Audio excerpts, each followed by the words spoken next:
Hello everyone. Special education by PS के channel पर आप सभी का स्वागत है। उम्मीद करता हूं कि आप सभी स्वस्थ होंगे और अपनी तैयारी को बेहतर कर रहे होंगे। तो आज हम अपने इस नए वीडियो में BPSC TRE 4.0 Bihar SCERT book science के चैप्टर 3 फसल उत्पादन एवं प्रबंधन से कुछ महत्वपूर्ण प्रश्नों का संग्रह लेकर आया हूँ।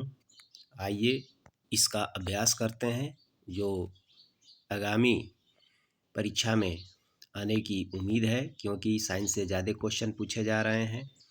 तो आइए इसका अभ्यास करते हैं। क्वेश्चन नंबर 1 है कि राइजोबियम नामक जीवाणु किस फसल के जड़ में पाए जाने वाले ग्रंथि में उपस्थित होते हैं? रेशेदार फसल, फलीदार फसल, अनाज फल, इनमें से कोई नहीं। इसका राइट आंसर बी हो जाएगा। फलीदार फसल में जो है उपस्थित होती है राइजोबियम नामक जीवाणु। अगला क्वेश्चन है आपका, स्वपोषी का उदाहरण है। स्वपोषी का उदाहरण है गाय, बकरी, मनुष्य, आम का पौधा। तो इसका राइट आंसर आपका आम का पौधा हो जाएगा। ये सही उत्तर है। स्वपोषी माने जो स्वयं अपना भोजन बनाते हैं, इसमें किसी का सहयोग नहीं होता है। क्वेश्चन नंबर आपका 3 है, खरीफ फसल के 2 उदाहरण है, गेहूं, आलू, धान, सोयाबीन। तो खरीफ फसल के उदाहरण है धान। जंतुओं द्वारा प्राप्त खाद्य पदार्थ है। तो जंतुओं द्वारा खाद्य पदार्थ दाल, शहद, फल, चावल। तो शहद है, ये जंतुओं द्वारा प्राप्त होता है, मधुमक्खी द्वारा प्राप्त होता है। क्वेश्चन आपका 5वां है कि बागवानी का संबंध है फलों के उत्पादन से, पशुओं के प्रजनन से, मिट्टी के अध्ययन से, फलों और फसलों के उत्पादन से। तो फलों और फसलों के उत्पादन से इसका संबंध है बागवानी का। क्वेश्चन नंबर आपका 6 है कि जुताई से संबंधित इनमें से कौन सा कथन गलत है? मिट्टी ढीली होती है, मिट्टी को ऑक्सीजन प्राप्त होता है, मिट्टी कड़ी हो जाती है, पौधों की जड़ों को मिट्टी के अंदर जाना आसान हो जाता है। तो गलत आंसर आपको इसमें कहा गया है, कथन है, तो मिट्टी कड़ी हो जाती है, ये गलत आपका कथन है। भूसे से अनाज के दानों को, ये दोनों हो गया है, ये दानों है, दानों को अलग करना कहलाता है। क्या कहलाता है? थ्रेसिंग कहलाता है, फटकना, फसल कटाई, समतलीकरण। तो इसको थ्रेसिंग कहा जाता है। थ्रेसर में इसको डाल करके अनाज को, ये दानों को निकाला जाता है, इसलिए इसको थ्रेसिंग कहा जाता है। क्वेश्चन नंबर 8 है आपका कि पौधों और जंतुओं के अपशिष्टों के अपघटन के पश्चात प्राप्त पदार्थ को क्या क्या कहा जाता है? क्या कहा जाता है? तो उर्वरक, खाद, खरपतवारनाशी, एनपीके। तो इसको खाद कहा जाता है। पौधों और जंतुओं के जो भी अपशिष्ट होते हैं, उसका जब अपघटन हो जाता है तो वो खाद बन जाता है, इसलिए राइट आंसर आपका खाद हो जाएगा। क्वेश्चन नंबर 10 है, फसल खराब करने वाले कीटों के नियंत्रण का जैविक तरीका कौन सा है? रसायनों का छिड़काव, अन्य जीवों का प्रयोग जो इन कीटों को खाते हैं, डीडीटी का छिड़काव, खरपतवारनाशी। तो राइट आंसर हो जाएगा अन्य जीवों का प्रयोग जो इन कीटों को खाते हैं। ये कौन सा है? जैविक तरीका है यह। जबकि रसायनों का छिड़काव ये रासायनिक तरीका है, डीडीटी का छिड़काव रासायनिक तरीका है, खरपतवारनाशी ये भी जो है रासायनिक तरीका है। फसल कटाई के साथ मड़ाई माने दंवरी करने के लिए आप किस मशीन का प्रयोग करते हैं? थ्रेसर का करते हैं, हसुआ, हार्वेस्टर, कंबाइन। तो कंबाइन का प्रयोग किया जाता है। इसमें फसल की कटाई के साथ साथ मड़ाई भी हो जाता है। खरपतवार हटाने हेतु आप इनमें से किस रसायन का प्रयोग करते हैं? एनपीके, MCPA यूरिया जैविक खाद। तो MCPA जो है यह खरपतवारनाशी जो है रसायन है। क्या है? MCPA। जबकि NPK यूरिया और जैविक खाद एक खाद की वैरायटी है। इनमें से कौन मिट्टी की उर्वरता कायम रखने का तरीका नहीं है? नहीं है। फसल चक्र, बहुफसल पद्धति, भूमि को परती छोड़ना, हल चलाना। तो इसका राइट आंसर आपका सी हो जाएगा, भूमि को परती छोड़ना। ये जो है उर्वरता कायम रखने का तरीका नहीं है। अगला क्वेश्चन है, कीटनाशी रसायनों के उपयोग का फायदा है। क्या है? फसल उत्पादन में वृद्धि, वन जीवों पर प्रभाव, कीटनाशी रसायनों का मिट्टी में रिसाव, देर से प्रभाव।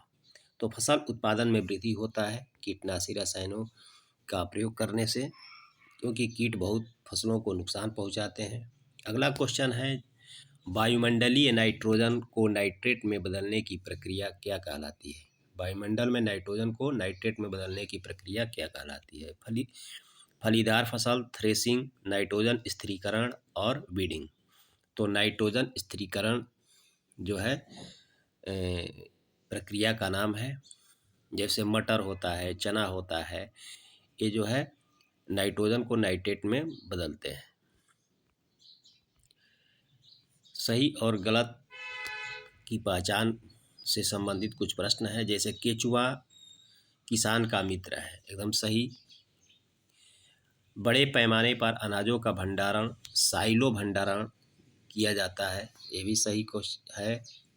फसल उगाना सीखने के पश्चात ही मनुष्य ने एक स्थान पर रहना आरंभ किया। आना नहीं, रहना है, गलत हो गया है, रहना प्रारंभ किया, ये भी कथन सही है। खाद पौधों को कार्बनिक पोषण पदार्थ देते हैं, जबकि उर्वरक अकार्बनिक पोषक पदार्थ देते हैं, ये भी कथन सही है। अगला देखते हैं 17, ये भी सही और गलत की पहचान करना है। अत्यधिक उर्वरक के प्रयोग से मिट्टी की संरचना में सुधार होता है, ये गलत कथन है, क्योंकि अत्यधिक रसायन अगर हम यूज करते हैं तो उसमें जो संरचना है उसमें पोषक तत्वों की मात्रा अधिक या कम हो सकती है, इसका साइड इफेक्ट होता है। काड़ मछली के यकृति से प्राप्त तेल में विटामिन ई की प्रचुरता होती है, ये भी गलत है। फलों एवं सब्जियों का उत्पादन कृषि के अंतर्गत नहीं आता है, ये भी गलत है, वो भी कृषि के अंतर्गत ही आता है। खेतों की जुताई से मृदा का संरक्षण होता है, ये भी गलत है।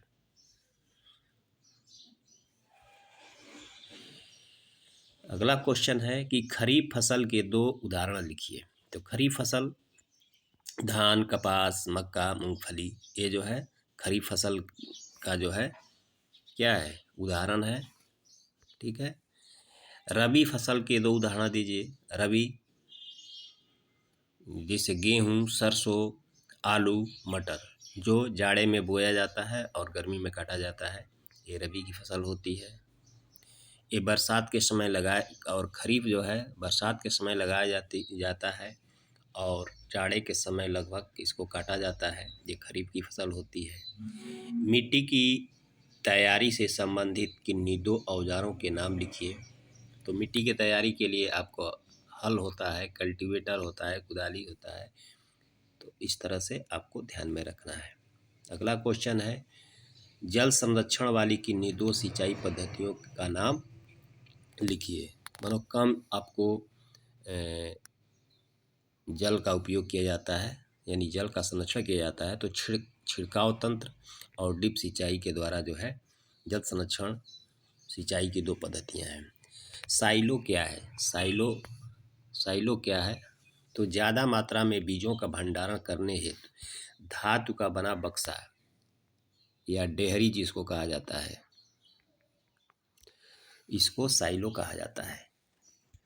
किन्हीं 2 खरपतवार के नाम लिखिए। किन्हीं 2 खरपतवार का नाम लिखिए। तो मोथा होता है, बथुआ होता है, हिरनखुरी और दूब, इस तरह के खरपतवार का नाम है। अगला क्वेश्चन देखिए, अनाज को भूसे से अलग करने की प्रक्रिया का नाम लिखिए। तो थ्रेसिंग कहलाता है। अनाज से भूसे को अलग करने की प्रक्रिया थ्रेसिंग कहलाता है। खरपतवार हटाने का सही समय क्या है? खरपतवार हटाने का सही समय जो है पुष्पन और बीज बनाने के पहले का होता है, यानी फूल निकलने और बीज बनने से पहले ही क्या करना चाहिए? खरपतवार हटा देना चाहिए, ये सर्वोत्तम समय होता है। सिंचाई की दो आधुनिक विधियों को लिखिए। तो आधुनिक विधियां हैं छिड़काव तंत्र और ड्रिप सिंचाई। सिंचाई के दो पारंपरिक तरीकों को लिखिए, ढेकली और रहट। पहले जो है ढेकली से पानी चलाया जाता था और रहट के माध्यम से। अगला क्वेश्चन हम लोग देखते हैं कि वायुमंडलीय नाइट्रोजन का नाइट्रेट में बदलने की प्रक्रिया को क्या कहा जाता है? तो नाइट्रोजन स्थिरीकरण कहा जाता है। प्रोटीन प्रदान करने वाले दो फसल का नाम लिखिए। तो सोयाबीन और चना, इसमें ज़्यादा प्रोटीन पाया जाता है। वसा प्रदान करने वाली दो फसलों के नाम लिखिए। तो वसा मतलब तेल, तो सरसों, मूंगफली और सूर्यमुखी। हार्टिकल्चर क्या है? तो हार्टिकल्चर जो है फूलों, फलों एवं सब्जियों को बड़े पैमाने पर उत्पादन हार्टिकल्चर कहलाता है। दोस्तों, वीडियो अच्छी लगी तो चैनल को लाइक और सब्सक्राइब करें कि इस प्रकार की वीडियो आप तक पहुंचती रहे। हमारे सारे वीडियो जो हैं हमारे प्ले लिस्ट में रखे गए हैं, आप कभी भी इसको पढ़ सकते हैं। जय हिंद दोस्तों, फिर मिलते हैं अपने अगले संग्रह के साथ।